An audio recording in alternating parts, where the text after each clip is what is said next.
Buku pertama dari tulisannya berjudul Masalah-Masalah Ekonomi, Keuangan, dan Pembangunan yang diterbitkan tahun 1970. Ia adalah Profesor Soedrajat Djiwandono. Prof, menjadi malang melintang di Bappenas, menjadi asisten atau staf khususnya Profesor Sumitro Djohadikusumo, lalu kemudian menjadi Menteri Muda Perdagangan. Saya mau minta Prof kasih insight, karena mungkin banyak yang salah sangka Menteri Muda di zaman Pak Harto itu sama dengan wamennya di zamannya Pak Jokowi. Oke. Totally different kan? Beda. Beda banget. Karena Menteri Muda itu pembantu presiden. Jadi memang reportnya, bertanggung jawabnya juga ke presiden. Jadi, tapi kan wamen juga, Prof. Tetapi dia bukan anggota kabinet. Menteri Muda zaman saya itu anggota kabinet. Jadi saya sebetulnya di dalam kabinet satu level dengan senior saya, Pak Arifin Srigar gitu. Dulu zaman saya itu ada 5 orang Menteri Muda. Saya selalu ngomong sama mereka-mereka ini. Kita ini, menteri-menteri muda ini, jangan ngerusuin kesenangannya senior gitu. Jangan ngerusuin. Iya. Kalau ngerepotin lah maksudnya. Kalau senior sudah punya kesenangan di suatu bidang, don't touch that gitu loh. Oke. There's so many things to do. Ya. Apa yang saya lakukan misalnya, ya sangat menarik Pak Harto pada waktu itu. Misalnya saya mempraktekkan perdagangan imbal beli. Kita kan pengekspor minyak yang oktanya tinggi, yang bagus untuk pesawat terbang. Cuman kita masih membutuhkan kerosin yang untuk kompor kan gitu. Nah, saya tahu melihat Irak itu punya banyak memproduksikan minyak yang kadar itunya tadi besar, dan juga Iran. Maka saya datang ke sana, saya bilang saya mau menjadi pembeli minyak Anda. Oke. Ini yang Prof Derajat memang lihat, memberikan kontribusi pemikiran, Yes. bertindak langsung, Ya. dan ini memiliki impact. Yes. Dan itu yang membuat Presiden Soeharto Dia senang in dan favor tertarik. with you. Yes. Senang dengan Prof Derajat. Ya, karena beliau tahu saya punya ide dan saya praktekkan, dan pengusaha kita senang karena ya kebetulan saya belajar international trade, itu minor saya, meskipun saya orang moneter. Jadi saya memikirkan terus pembayarannya bagaimana. Oke. Ya, jadi kita membeli barang tapi juga menjual barang, hanya pengusaha kita terima duit. Oke. Karena itu saya mengundang orang Bank Indonesia memikirkan bagaimana mengatur keuangannya, dan itu bisa dilakukan. Prof, itu kan sesuatu yang baik dan ideal, memberikan kontribusi dan atasan juga happy. Ya. Prof tadi sudah bercerita bagian dari pengalaman hidup Profesor Soedrajat Djiwandono harus memutuskan sesuatu dan itu tidak membuat happy atasan.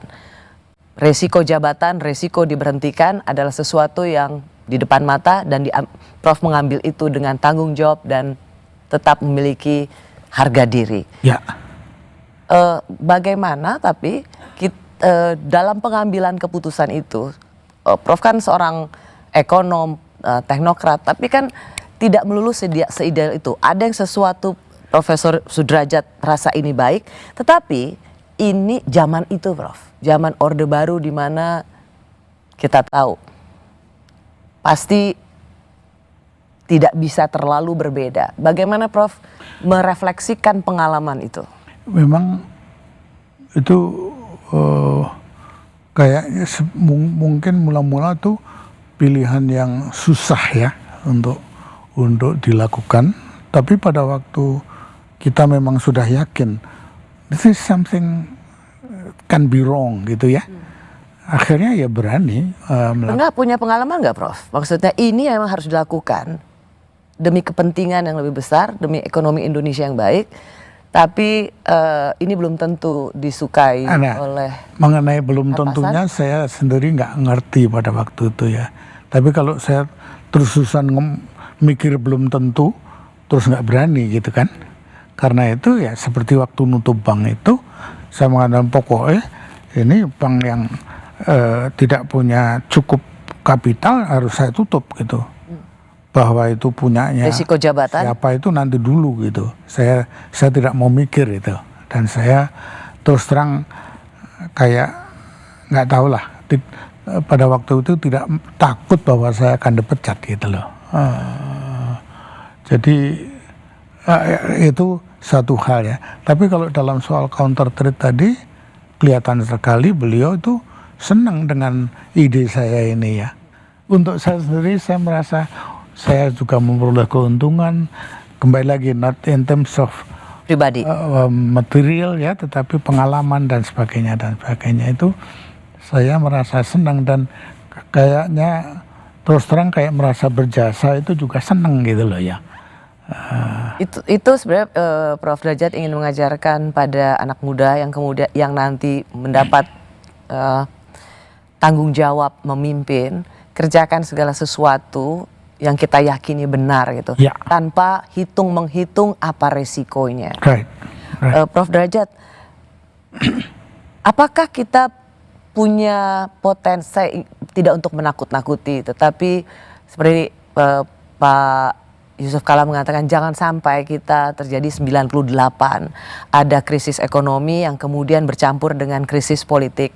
Sebagai orang yang ada di pusat pemerintahan pada waktu itu, apakah situasi seperti 98 itu sesuatu yang masih mungkin terjadi dan patut diwaspadai? Bahwa patut diwaspadai tentu iya ya Pak Bu ya. Apakah bisa terjadi? Rasanya kalau pemilihan orang-orangnya itu memadai. Dan orang-orang ini apa maksudnya, Prof?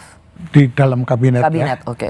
itu kayaknya kita bisa menghindarkan hal-hal itu. Prof, waktu 90 setelah Pak Harto terpilih lagi 96 ya kalau nggak salah itu kan Pak Harto kan nggak pernah salah pilih menteri, semuanya Iya. demokrasi semua.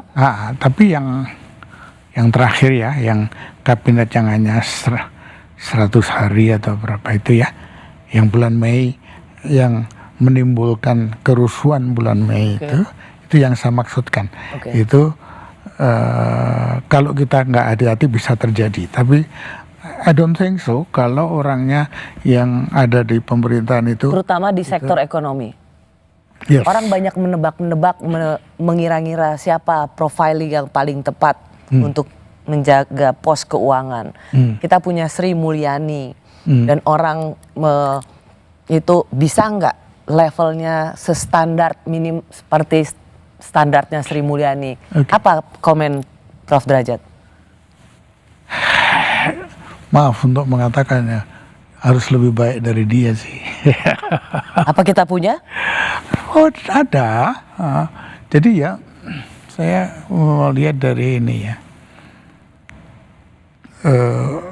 tax ratio kita, yaitu penerimaan pajak dibagi dengan GDP kita, itu nggak ada 10%. Menurut saya itu, saya nggak bisa menerima itu ya. Zamannya Pak Harto dulu pernah sampai 16%. Kok mundur maksudnya gitu? Kok harus mundur itu? Kalau negara maju kan sampai 25 ke atas gitu ya. Kenapa? Saya nggak tahu persisnya. Tapi saya curiga ya, masih perbaikan dari efektivitas pemungutan saja itu masih akan bisa memperbaiki penerimaannya menurut saya ya. Saya memang mendengar beberapa kali Pak Prabowo itu bicara soal tax ratio kita, masa kalah dengan Orde Baru. Orde Baru aja bisa 14% gitu.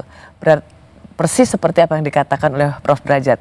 Berarti memang selama ini Prof Derajat ya, think tank ekonominya Pak Prabowo ya.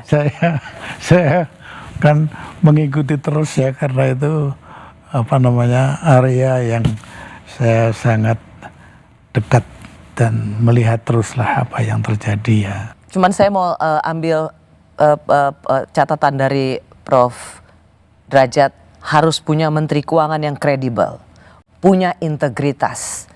Tadi saya menyebut nama yang bisa melanjutkan atau par excellence seperti Sri Mulyani gitu. Dan Prof meyakini itu ada dan bisa didapat di kabinet yang dibentuk oleh Presiden-elek Prabowo. Ya. Saya sudah tahu namanya. Tadi Prof sempat sebut, tapi sebaiknya tidak saya katakan di sini ya Prof ya.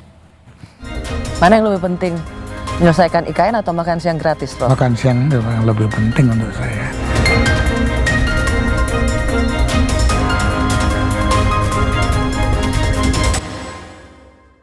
Kalau untuk itu ya belum dong.